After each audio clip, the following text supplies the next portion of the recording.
Welcome to the Professional Development Edition of the Mtss Identification Criteria. This PD experience will give us the opportunity to respond to the needs of all of our students here at Dodge Middle School.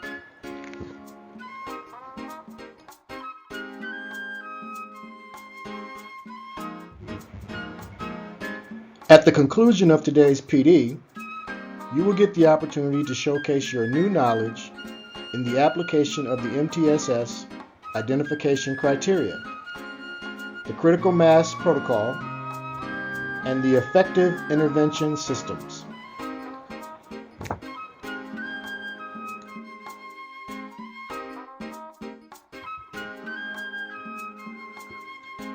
For today's learning targets, we will cover the Mtss Identification Criteria, the Critical Mass Protocol, and the importance of site-wide intervention systems in meeting the needs of all students as they work towards success. Your success criteria will showcase your ability to determine if and when a student requires Tier 2 interventions. We also hope you are comfortable in explaining the application of Tier 2 interventions when more than 50% of your students are identified. And finally, you should also have a clear understanding of your role in your site's intervention systems.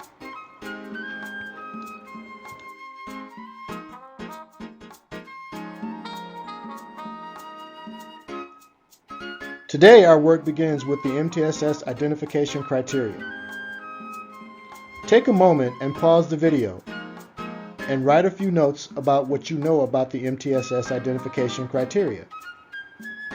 You'll have the opportunity later to share this information with your colleagues during the assessment exercise of this training.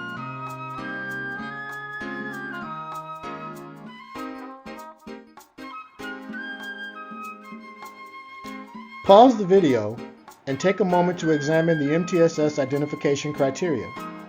The Mtss Identification Criteria was introduced in September of 2023. Its primary function was designed to ensure that all students who need Tier 2 and Tier 3 interventions are identified and that the Mtss support plans are created for these students in a timely fashion.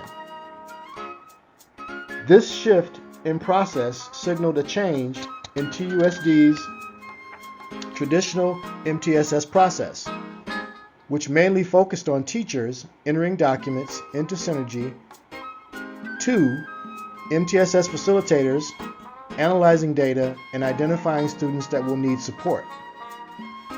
The Mtss Identification Criteria represents minimum entry points for students to receive supports, while Mtss student plans can be created for students prior to them meeting the identification criteria.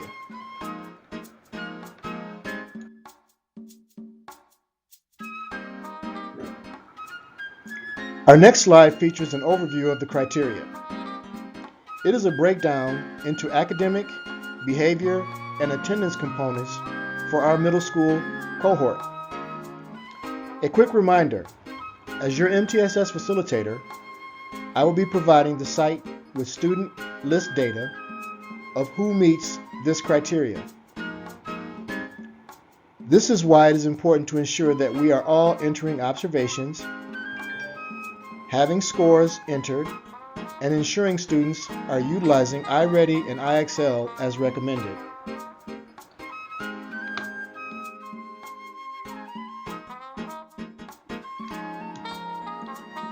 Pause the video to review our ELL and ELD process flowchart and the Tier 1 processes that support potential transition into Tier 2 of our ELD and ELL students.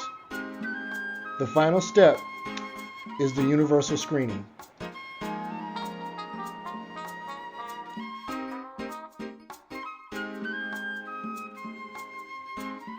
As noted, the teacher's role in the Mtss process is to attend meetings to ensure that students are receiving the interventions outlined in their MTSS student plans that they are responsible for, to provide additional information on identified students, to document concerns and positives for student academics, behavior, and SEL, and/or attendance in synergy observations. And finally, refer any students to the MTSS process that they have concerns about but have not previously identified. Yes, teachers are our frontline soldiers as well as the nexus in the MTSS process.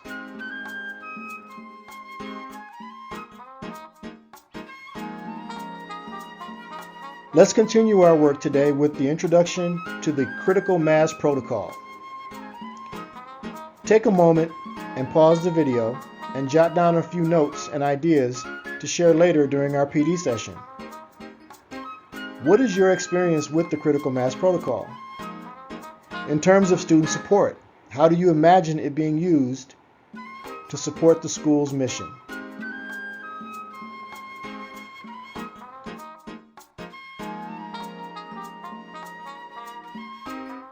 Welcome back. As we continue with our tiered support mindset, Archbishop Desmond Tutu offers a compelling response to intervention, RTI, stating that we need to stop just pulling people out of the river. We need to go upstream and find out why they are falling in.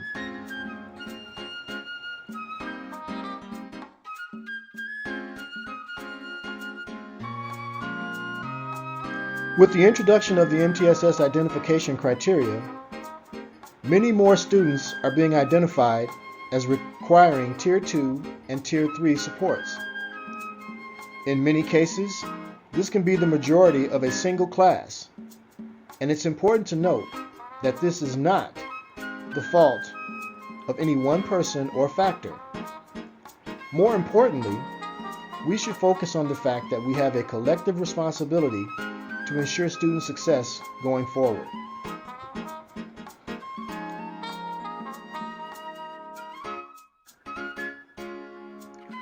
Take a moment to review the definition of the critical mass protocol.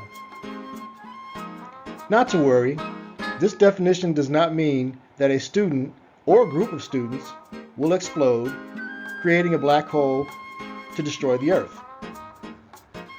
Tee-hee. In fact, CMP is defined as a form of direct action in which people travel as a group on bicycles at a set location and time. The idea is for people to group together to make it safe for each other to ride bicycles through their streets, based on the old adage, there's safety in numbers. Can you relate this idea to student academics? Pause the video and jot down a few key points related to students working in large groups with clear directives and structured activities.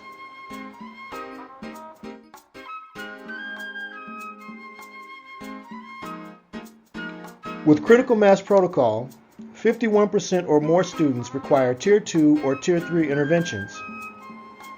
Key features would include student groups created that are linked to skill areas, clear targeted MTSS support plans, as well as a regular progress monitoring scenario. This slide describes the key features of critical mass protocol in our district.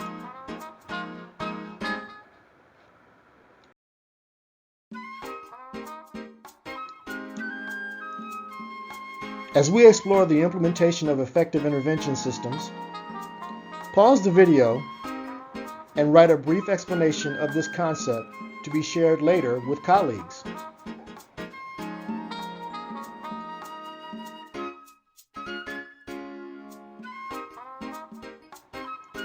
As we dig deeper, we can lay out functional definitions associated with effective systems of support, highlighting that there are 3 key points for effective implementation of the systems of support.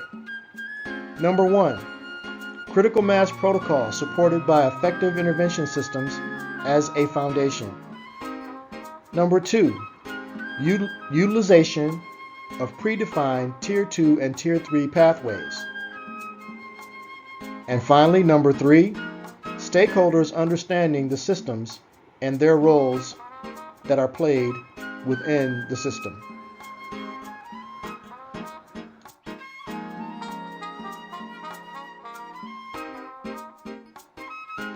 With our new knowledge associated with the effective supports, we can efficiently map out a pathway that demonstrates Tier 2 supports and their transitions into Tier 3 supports and interventions.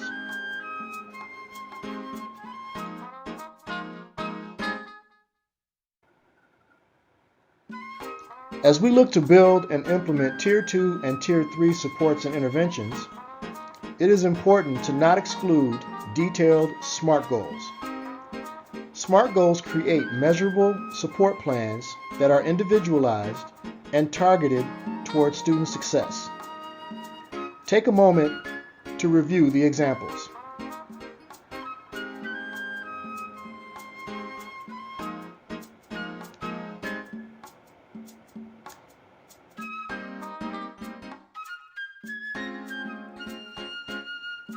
To wrap up our time together, some key takeaways can be noted as MTSS being a fluid process. Students may move between, in, and out of tiers throughout the school year. Additionally, students may remain in MTSS for multiple years. All decisions must be data-driven. And finally, the tier refers to the intervention being provided, not the student's ability level.